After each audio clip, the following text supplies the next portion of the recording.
যাব পৰা সম্পত্তি নহয়। ভকতিটো লৈ যাব পৰা সম্পত্তি নহয়। কাৰোবাক বিলাই থৈ যাব পাৰিলে ভাল লাগে।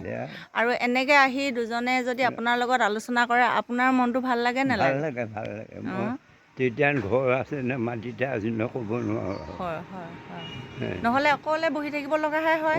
মোৰ ৰেডিঅ' আছে, সেইকাৰণে মই অকলে বহি নাথাকোঁ। ৰেডিঅ'ৰ লগত থাকে আৰু ৰেডিঅ'টোৰ লগত থাকে। হয় হয়। কীৰ্তন ধেৰ মিচিংবোৰ আহি মই আছে। সেইকাৰণে কিছুমান মানুহে কথা এনেকৈ খন্তেক গৈ কথা পাতোঁ ইমানেই ভাল পায় নহয়, মানে বহুত মোৰ নিজকে মানে মই যেন আশীৰ্বাদ পাইছোঁ এনেকুৱা অনুভৱ এটা হয়। চবৰে ভাগ্যত নাই নহয়। নাই নহয়।